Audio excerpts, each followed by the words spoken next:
Namaskar. Welcome to the network security as well as computer security, which deals with authentication, attack, viruses, spyware, and protection mechanism firewall. As you are aware, the security breaches in computer as well as network is causing huge amount of money for organization as well as for persons. The security threat for a computer or the threat which is coming through network, both are to be addressed in a proper way. Since the network is connection of computers, the threat can be even come to the computer from outside. So internal as well as external threats are always there whenever a computer is on a network. The first security threat which came into computer was in the form of viruses. And I am sure that anyone who is working with the computer must be knowing about the viruses. Now this topic will discuss all these issues in brief and some of the things about the measure or the solution which should be taken when working with computers. In broader outline, the talk is about computer security and network security and information security, and attacks such as hacking, then spread of virus, putting Trojan in a computer, and the various defense mechanism which include a firewall and the unified threat management system for prevention of IDS, intrusion detection systems. Let us first see what is the goal of security in computer or network. Everybody will work or will like to work in a secured environment, whether a person or an institution, because security ensures the confidentiality of data as well as the services and program running in a system. Many a times it is important that we should keep the information very close to the user only, not to be shared with others. Since computer is dealing with all kind of personal information as well as the security codes like passwords, PIN, the integrity of the user is to be ascertained in any network. And the services and data should be available to the user 24/7 basis. That means due to any threat such as security breaches, there should not be any breakdown for the user. So these are the three security goals: confidentiality, integrity, as well as the availability. Now let us think about information security. There are very recent incidents to share with you about information security. One of the very prominent network expert was working in his computer, and immediately a screen pop up with a message. The screenshot I will show you later, telling that all the data in your computer system is now blocked. That means it's all encrypted and put with a password. All data he shares in the computer. That means he may not be able to directly retrieve any data in the hard disk he already stored or in any of the devices he stored. And there will be another message with that: this is already locked. To unlock, you pay this amount of money. This is the latest threat coming in computer systems now. That is what is called ransomware. So this is the risk of security for information. So the network security are widely used in computer network, and computer networks are used to connect computer at distant locations.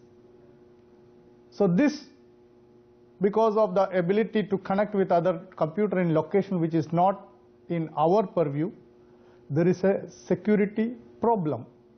That means while transferring information from one machine to another, we should see that data in transmission must be protected. That is part of information security.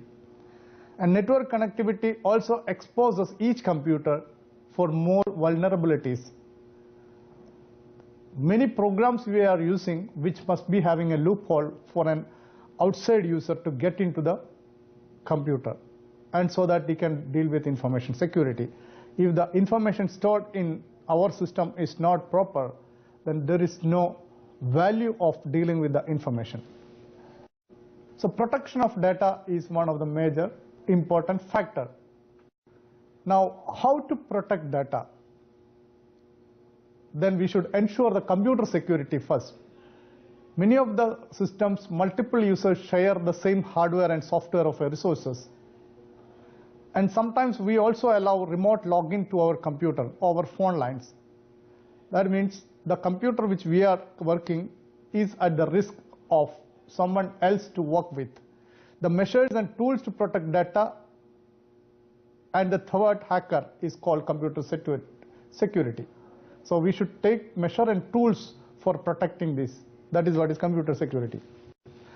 Now there could be two kinds of attack to our computer. One is called passive attack, another is active attacks. If anyone get control of our system, there could be two objectives. One is just for eavesdropping on information. He may not modify the data even if he has access to it. That is very difficult to dictate because he is not changing any data, just eavesdropping.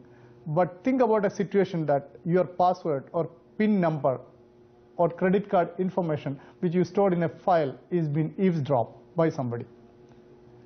So the threat can come later because he has already accessed the confidential information of the user. And active attacks are that the attacker comes into computer and modify the data, or it can even create data and information in computer. So these are the two types of attack, passive and active attacks. So passive threats are general release of message content and traffic analysis, what kind of program people are using. This all gives generally the user habit of working with a computer. So passive attacks are also dangerous because if a research lab is working with the data and somebody comes to eavesdrop into the formula which he is using, there is a threat of that the other person may copy it. Now active threats which modify data and it masquerade the original user and modify the content of the data, and after some time it will also deny the services in the computer. So DOS attack, it is called denial of service attack kind of. So these are the two models of threats. Now simple way, let us look at why a hacker comes into our system or how he gets access to our system. So in network and computer there is something called authentication. Any computer is generally need an authentication procedure. There are many ways of authentication. The simple way is that you use a username and password. And any kind of method if you are using, there is a loophole to break it. Let us say that I use my username and a password to log into my system. That is the only security mechanism I have to protect my system. Now what happened? User name can be guessed because many of the time the usernames are created with our names. There is no confidential information about usernames. But password is something user assigned, and here lies the problem. When we conducted a survey, when I teach MTech students and MSc students, I just asked a simple question to people that how many of you are using simple password? To my surprise, I have seen that 80 to 90% students are using simple password. What is a simple password? They will put it as ABC123 or XYZ123, or if my name is Manoj, then I will put it as Manoj123. These are guessable password. Even my surname with some letter 123 is added, root123, admin123. These are the password assigned by even the super user and administrator of a system. These are easily guessable password. So username and password is to be chosen in such a way that others cannot guess it in first attempt. There are mechanisms, even if you have password, there are mechanisms or tools to keep on trying with the different password to your system. So that such kind of attacks are called brute force attacks. They can supply different names, permutation of names, and combination of different alphabets and character one by one, 1,000 or 10,000 times immediately in a second, which can be given to your username, and that kind of attack is also there. So at least for the safe side, it is better to use a proper password. I will discuss it that. So username and password is a simple authentication method. The second one is IP address based. If my IP, every network, every computer or node in a network has a unique IP. So I can make my server to configure in such a way, if the access is from only this system, then only get access to this. That is IP address based. This will come in an advanced level. And very common methods are coming now for authentication in a computer or laptop system is biometric. Even mobile phones, these are very useful. You can use your fingerprint, because our fingerprint, thumb impression, finger, all these are very unique for an individual.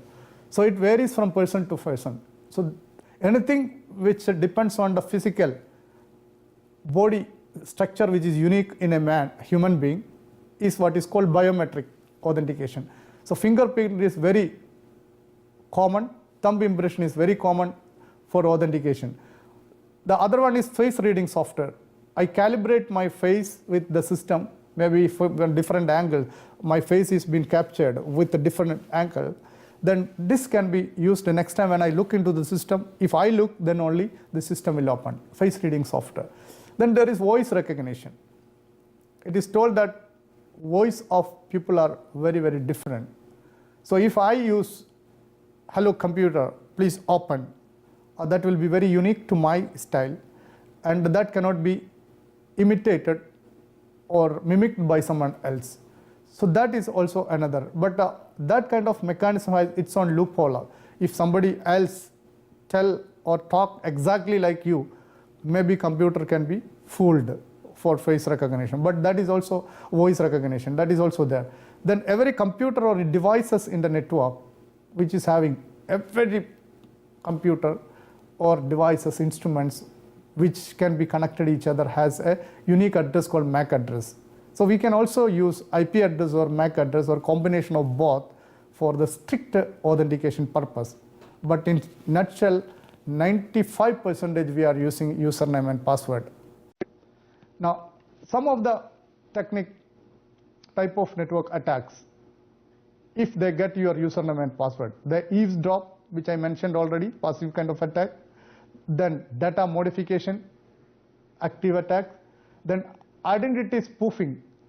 That is mean whenever somebody want to connect, he will act as you, that he can even change the IP address and tell that yes, I am this person because I have the same IP. This is what is called spoofing. That then password based attack, once attack is complete, or if a server is continuously trying for access, there could be a chance that other user cannot get access to that. That is what is called DOS attack, denial of service.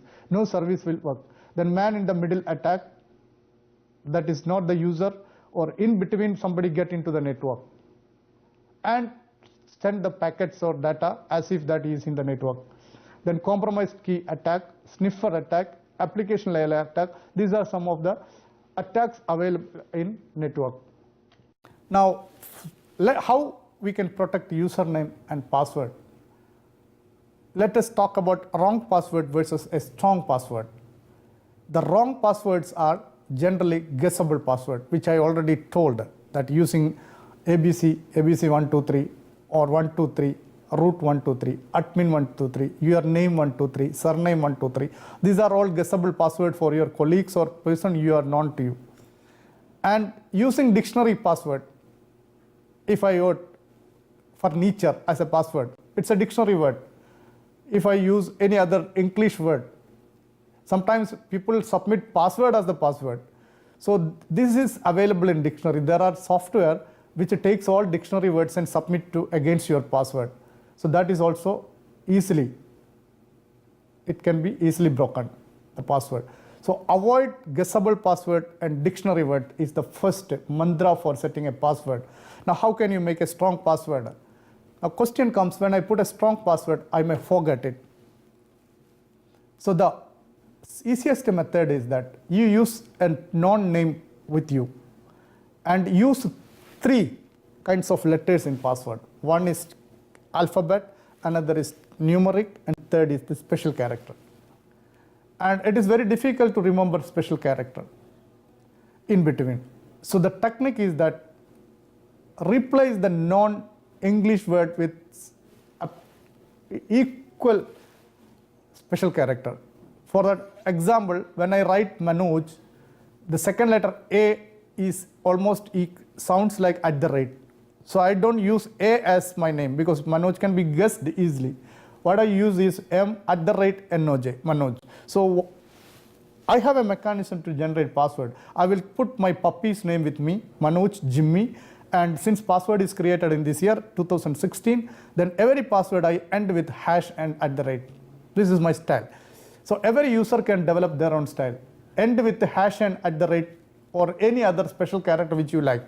So that will be unique to you. And this password is simply actually Manoj Jimmy 2016 at hash at the rate. And password is easily remembered. It uses 16 character password. Alphabet is there, numeric is there, special character is there. All are there. That means this is what is called a strong password. So the easy password, guessable password, first change with the strong password. And the second way of protecting your password, every month you change the password, at least in regular interval. 3 months you have to change any password off. So this can at least give the other user to guess or use it after some time, because you are changing it.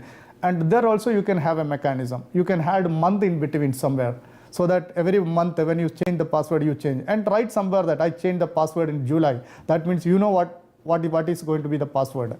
And it is known to you, known to only you, because the special character you decide. Here I used at the rate, instead of I used exclamation mark, and this is the word. Instead of E, I can use 3, the numeric letter. So this is how to create strong password. If that is there, the password based program that can be, the strong password can protect your computer from others to try for your password.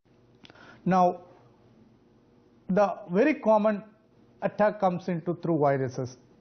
It is told that there are 1 million viruses, and at least the famous computer antivirus company claimed that they have at least 1 lakh signature with them. That means one computer also can have many variances. So the total number of viruses at any point of time is very difficult to predict, because the virus change its nation. What is a virus? Virus is a computer program, not the biological virus. The computer program with a malicious logic and replicate itself repeatedly. Once it gets infected in a system, it can also spread in the network, sending the same program to other and get control over it. And there are at least 40 to 50 viruses per week. It is coming 200 per month. Every update of software, very popular software, if you look at this, is the frequency of update which happens in there. That means listing itself is possible for 53 to 60,000 viruses now. And definition, if I go, it is told that a crude definition of vital information resource under siege. So in short, it's a program designed by a programmer knowingly to damage other computer without a user knowledge. And once computer enter into a system, it may not act immediately. So that means there is a dormancy period. Many of the viruses in the earlier period, which will only get activated at a particular date. So the number 13 was one of the very notorious date in the computer field, because 13 some viruses like Jerusalem etc. gets activated. So the only similarity with the biological virus is that it find and attach themselves to the host without knowing. That's why this name may be derived virus. Now how it is activated? The virus, once it is spread or sent into a person, it will keep in their system and in their memory and keep till the date it is told, or the time it is told, or the number of days it is to be. That is what is dormancy. So the day it get a catalyst, if 13 is the day, that is going to be the catalyst day for it for activation. And virus spread across all network, electronic networks, internet services, bulletin board, through email, from internet, through the program you download from internet. Anywhere this virus can be found, it can attach to. So it is better not accept any program if the person is not known to you, as well as if the source of the program is not known to you. Both you have to take care. Files and software exchanged on disk and tape. And there are macro viruses which even affect the Word document, etc. Because macro programs are there in Word, Excel kind of data processing packages, word processing packages, that. And generally where this virus infect, it can infect on files, bootable disk, data files, executable program, and any cross platform on the Intel platform.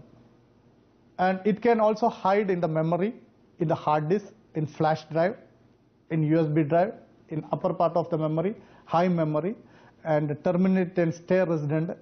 The RAM I wrote is that random access memory. Any program which is to be executed, that generally goes to RAM. So our all data passes through RAM, and extended and expandable memory. But generally that computer's information is stored in a chip called CMOS.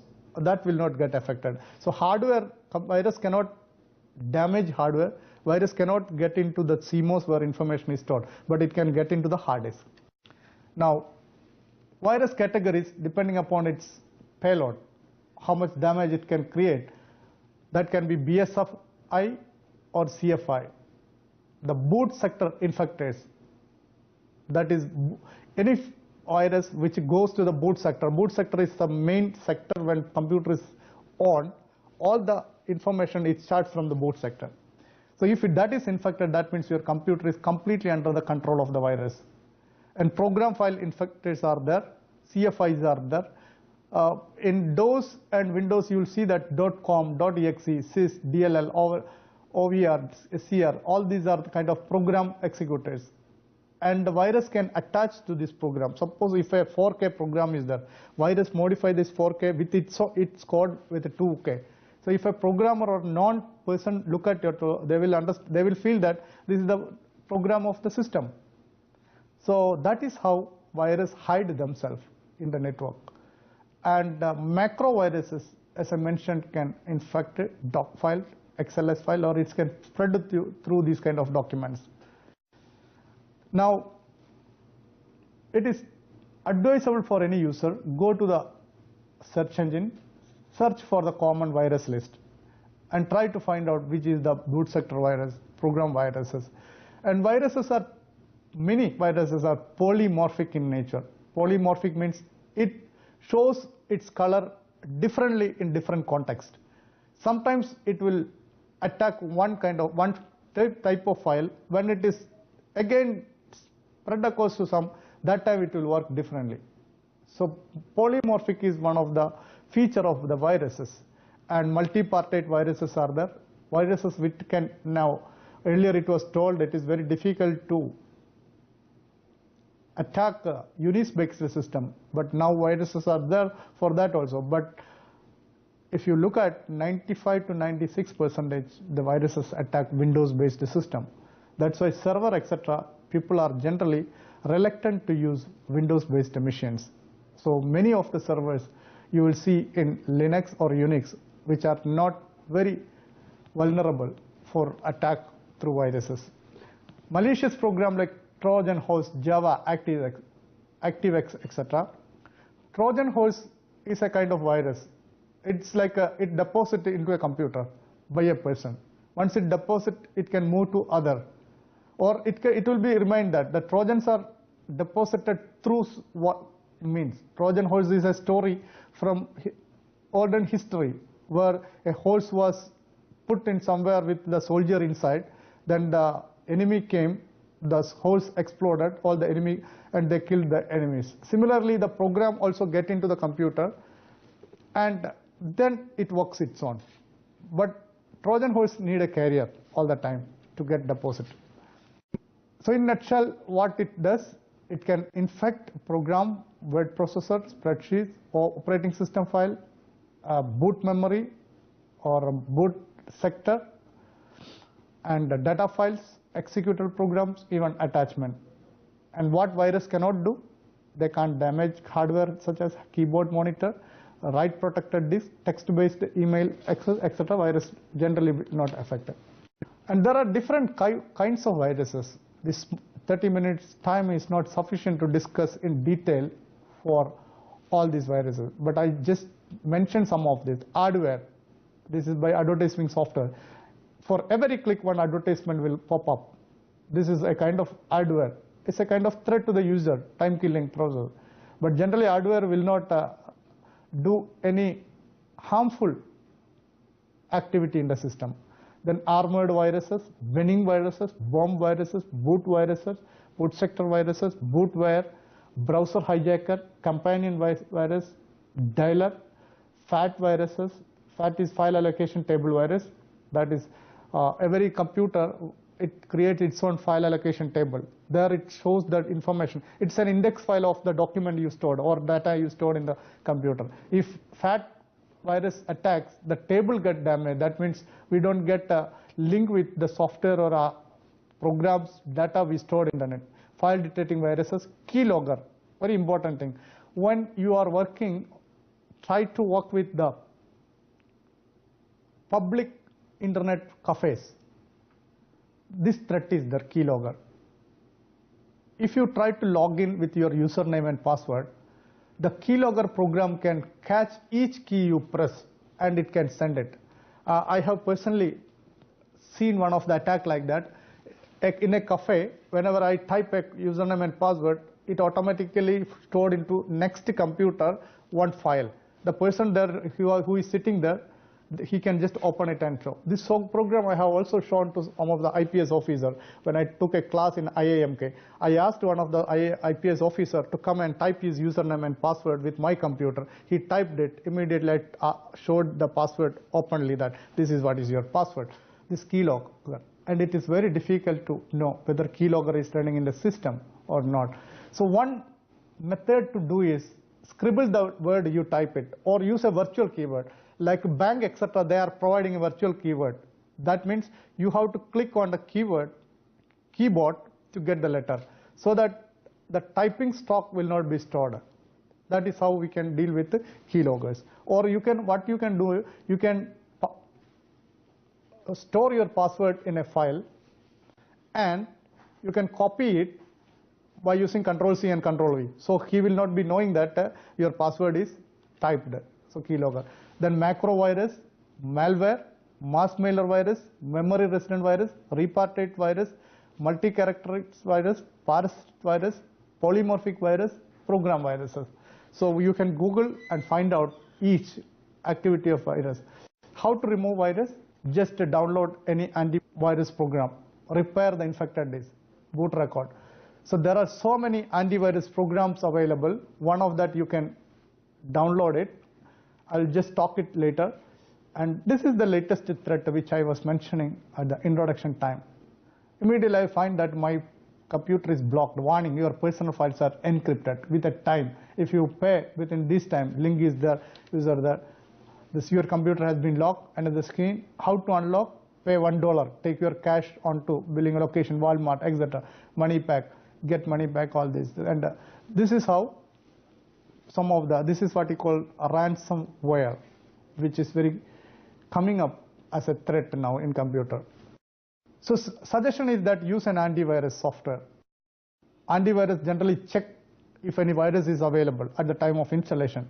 It check all the programs, scan complete hard disk if a virus is stored anywhere. And this has to be done periodically. Every week we have to do it. And antivirus also, when a suspicious program comes, it will give an alert that yes, this is that. And if it found some program which is malicious, it will put it as a quarantine file. It will not allow to work in the computer. It will isolate from the normal activities. That is what is called quarantine. And we have to use the disk, floppy disk if you are using, or if you have to scan the USB drive, etc. before using it. And important, every week update the virus protection, because the signature of the virus keep changing every week. So they update it, the antivirus agencies. And after update, again scan the computer. And this can be set automatically now in any. And it is better that we give a time period, configure the antivirus for scheduled scan and live update, so that we need not do it manually. At the time when it comes, like Friday evening, you can ask your computer virus program to antivirus program to update itself. And non-antivirus work, if it is known, it is very easy. If it is unknown, there is something like a heuristic technology, a blood hood technology. That means blood hood generally isolate and locate the various logical region of a file. If you feel that some files are trying to use the memory of your computer, that means memory in a sense, the protected part of memory, if any computer file is trying to use it, then this technology will tell that yes, there is a critical information trying, and it will be inoculated in quarantine. And other mechanism is that if you want to protect server, etc. So far what we were talking is about the desktop, laptop, and other devices, iPad, etc. Now, if you want to create a secured environment inside a network, the technique is called firewall. The firewall can be gateway level. So every traffic which comes to your network, any traffic which is going from your network, coming to your network, going from your network, this both will be scanned in a middleware. So there are appliances, that is boxes, electronic box, product, appliance-based firewall, which works as at gateway level, which will do all kind of antivirus protection, spam filtering, intrusion detection, prevention system, bandwidth management, web content filtering, anti-phishing, load balancing, DNS, proxying, and also give demilitarized zone to create inside our. DMZ means it's an area where people can access only if permission is there. It will only tell that if you are on using this program, then only it is allowed. That kind of protected area can be created in the network. So firewall is a mechanism to protect your network. Now let us see a diagram for firewall. From internet, somebody is trying to access your web server, and you have put a box in between. So when the box will check if any request is coming, like 804 generally is for web server 443. If 80443, then only allow. Otherwise, it will block at the firewall. And to your network, if it is telling that apart from web content, nothing should go, then any content coming to firewall to you, other services, try to remote logging, etc. comes, it will be blocked at the firewall. So this is what the use of firewall. Now, virus and Trojan I have mentioned, and spyware is that any technology that aids gathering information. People try to put spyware and get it, which sites you are logging, what is your interest, and generally this is done for the business purposes. If I keep on buying clothes, then spyware will get, he is a maniac person for always purchasing clothes, so let us put the advertisement of clothes on his computer, this spyware. And tips and tricks that using DMZ to your advantage. And firewall as a intrusion detection device, configuration of DMZ. I am not going to tell detail about DMZ, but DMZ configuration is separate area of a firewall, usually in a subnet, where servers are located, and you define a policy at the firewall level to access it. So demilitarized, this DMZ stands for demilitarized zone. You completely tell that nobody can enter here, but allowed person, demilitarize it. That this much, if I is coming for this purpose, this is allowed. If a person coming from this network, it is allowed. Like that, it can be defined. So an example of DMZ configuration, generally web server is to be placed. Web server work through TCP port 80 or 443. So your firewall tells that only this is allowed. This is how DMZ is created. Now, that's all about the network thing. Now, from external protection on internal protection can be managed by using antivirus program. External attack can be protected by using firewall. Now, type of infection to recall: virus, Trojan, worms, spams, spyware, malware, adware, and ransomware. Now, it is harmful. Whether this is harmful to the system, there are 3-4 different ways of attacking. One is it slow down the performance of system. Everybody, when the computer goes slow, they assume that my system is attacked by virus. Or if you are scanning, people will tell that you have to again reload the operating system, remove all the data, and slow down. And sometimes, even after removing the program, some of the virus resides in the memory when you are removing, and it again will copy to the hard disk and destroy data. Hamper legitimate program. And since it is spreading across the network, it consumes unnecessarily bandwidth. So the total network will become slow. So it reduces the network performance and steal data. These are some of the harmful causes. And initially I told there are 1 million viruses, and every day viruses are coming. So the threat is like we can't have a 100% foolproof solution for protecting, because every day this is changing. What we can do is that we create, or we at least update the virus definition file every week. And spyware generally spies, but it can also steal the credit card password and etc. So have some gateway and system level antivirus software. Let us see now some of the antivirus before I close the talk today. There are open source freewares and there are paid one. And every software has its own advantage. Like Kaspersky is very non-freeware. You can download it free of cost and put at least have some of the features. F-Secure is another one. AVG is there. Avast is there. These are all antivirus free software. If you want to pay so that you get support from this, Norton, Trend Micro, McAfee, Inoculate, Bitdefender, eScan. These are the paid or charged antivirus software, etc. Trend Micro, Norton, the three are always in competition to improve their skills. I think with that words, I end this security talk. Have proper policy, network policy. Don't allow unknown user to enter into network. Have a secured and strong password, and have an antivirus solution software in your system always. And if you are using server, try to build the firewall. With this 3-4 mechanism, you can stop your